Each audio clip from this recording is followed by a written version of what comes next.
पानाचं दुकान म्हटलं की सोबत तंबाखू आणि सिगारेट येतच, पण आईच्या ब्रेन ट्यूमरनं झालेल्या मृत्यूनंतर सर्व प्रकारच्या तंबाखूजन्य पदार्थांची विक्री न करण्याचा निर्णय एका पान विक्रेत्यानं घेतलाय। त्यामुळे होणारं नुकसान भरून काढण्यासाठी या पान विक्रेत्यानं पानांचे वेगवेगळे प्रकार तयार करून विकण्यावरती भर दिलाय। सातारा जिल्ह्यातील म्हसवड गावातील अजीम तांबोळी नावाच्या या पान विक्रेत्यानं तंबाखू विरहित पान दुकानाचा प्रयोग मागील 9 महिन्यांमध्ये यशस्वी करून दाखवलाय।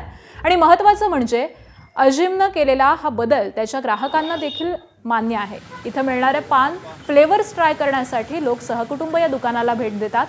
दर काही दिवसांनी पानाच्या शौकीनांना पानाचा हा नवा प्रकार इथं पाहायला मिळतो। पहिल्या आईच्या ऑपरेशनच्या वेळेला माझ्याकडे पैसे नव्हते। मम्मीच्या ऑपरेशन वेळेला म्हणजे ऑपरेशन झालं तर काय पैसे द्यायचे होते, पैसे कमी पडले। कॅन्सरचे ग्राहक कसे आहेत ते काय त्रास होतो, एखाद्याचं कुटुंब उद्ध्वस्त होतं एखाद्यात हे न, पण मी ते असं मला गिल्टी फील व्हायचं की आपण चुकीचं करतो। पण जसं माझ्या ते डोक्यात आलं मी तसं टोटल विदाउट तंबाखू न काय करता नुसतं गोड पानचं एक असं तयार केलं पान शॉप।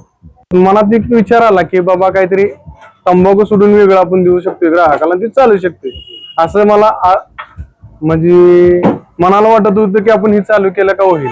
आणि ही जी फ्लेवर वाढवलीत हे म्हणजे आपलं लहान 5 वर्षाच्या मुलापासून जवळजवळ वयस्कर म्हातारपणा पण कुणी बी पान खाल्लं त्याच्यात सुपारी वगैरे काय नसते। हा टोटल सुपारी तंबाखू सगळं मुक्त पान आहे। पान दुकान जी आपली कल्पना आहे त्याच्यापेक्षा वेगवेगळं काहीतरी आहे। तंबाखूजन्य तर नाहीच आहे, पण आयुर्वेदिक आपलं जे पूर्वपार चालत आलेलं आहे पान, साधं पान म्हणा किंवा काय असं तो फील मिळतो इथं।